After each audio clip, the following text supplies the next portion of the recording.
This is a STEMS user guide video and it will be covering the STEMS One mobile app. It will give a brief overview of its capabilities and help you find where other sections are.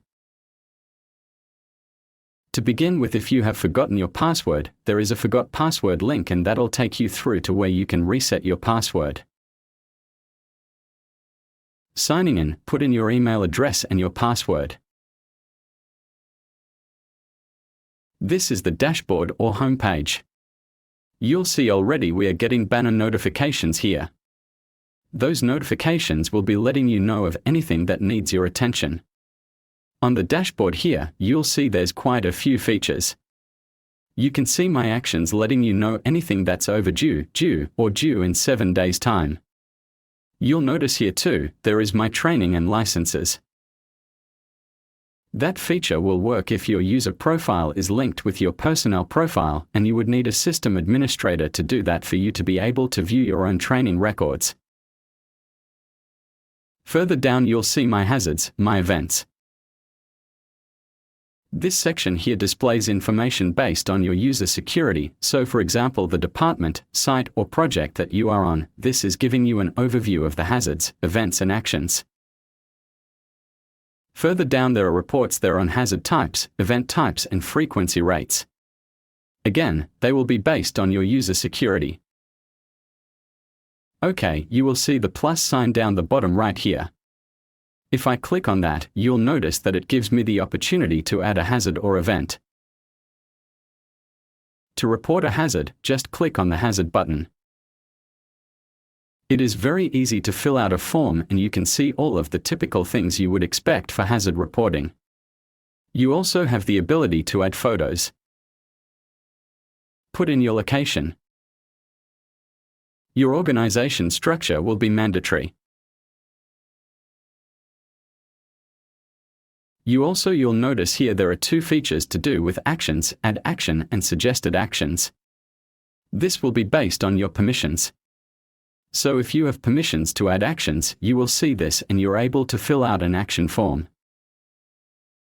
If you do not have permission to add an action, you will have the ability to suggest actions and they will be processed on the web version of STEMS One. If we now go to Events and click on Add Event, first you must select the event record. In most cases it will just display Incident Register. You may have noticed there are other options here, but that is dependent on your settings. Again, in most cases it will only display Incident Register. Straightforward, with fields that need to be filled out, you will need to complete at least one event form. And typically, you may see something similar to this, where STEMS does have system forms for injury, damage, environmental and near miss, but you may see other custom forms that have been set up by your system administrators. Once you select a form, then there will be fields to complete on those forms. You'll also notice as I'm closing there is this feature about saving a draft. So the good thing is it is saving a draft of what you're working on at the time. And down the bottom there, as we saw with events, you do have the ability to save it as a draft so you can come back to add more data later on. But ultimately once you have completed that form, whether it is a hazard or an event, you can then click on Submit to send that through. Also, the STEMS One mobile app does work offline, so if you were filling out an event or a hazard out in the field where you did not have any Wi-Fi or mobile connection, the mobile app will let you know when you click on Submit that the device does not have a connection, but it will send that form for you later on when the device has a connection. You do not need to go back in and resubmit it. It will do that on your behalf. Okay, so now we are going to go through a brief orientation of other capabilities and features within the STEMS One mobile app. So up in the top right corner you will see a menu. You will see on the menu we have My STEMS. This is where you'll see my hazards. And that will list any hazards you've ever reported. They may see these different status such as rejected or accepted. That means when you've submitted it, someone on the web version who reviews those submissions of a hazard or an event, review them and either reject or accept. It may be that it's been rejected, in that there is more information required or that someone else has already reported it. You will get a communication back from that user that has processed it. So for example, if I click on this, it's saying here that I need to send more photos, and I could click on View Hazard, add those photos and resubmit. With hazards and events, you can also edit that report even though you've sent it through, and in this case it's been accepted. If I open that up,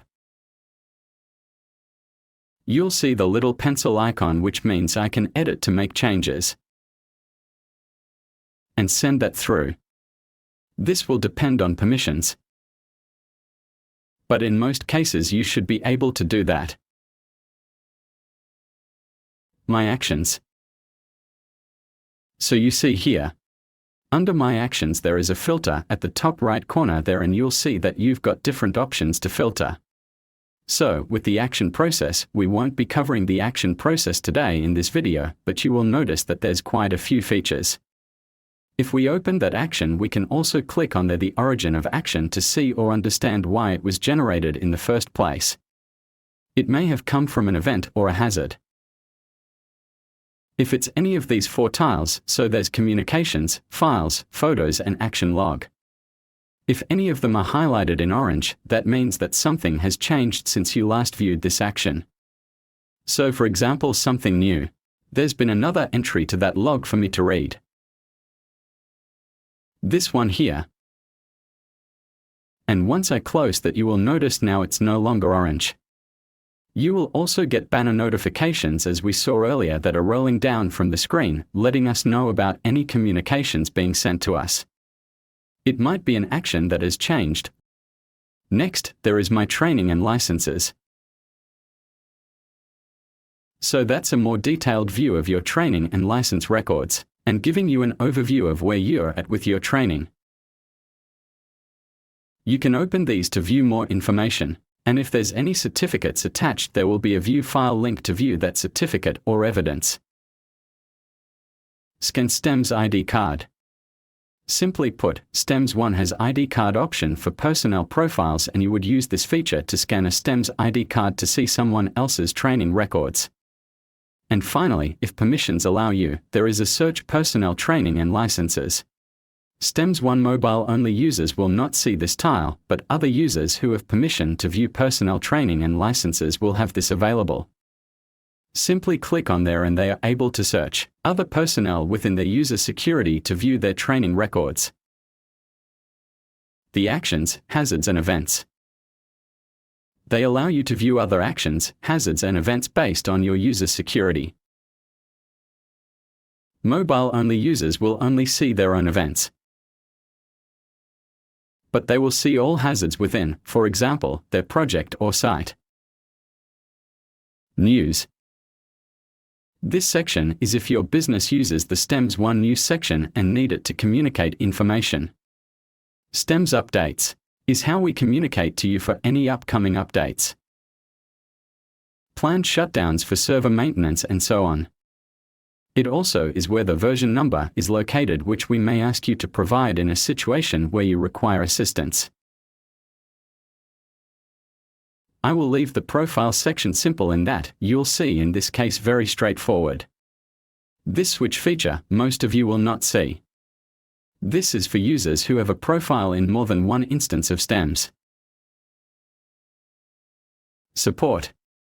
So if you do need our assistance, fill out the subject and description of the issue and click on Send. We will receive an email and we will be able to follow that up with you. So that is the STEMS 1 mobile app. Thank you.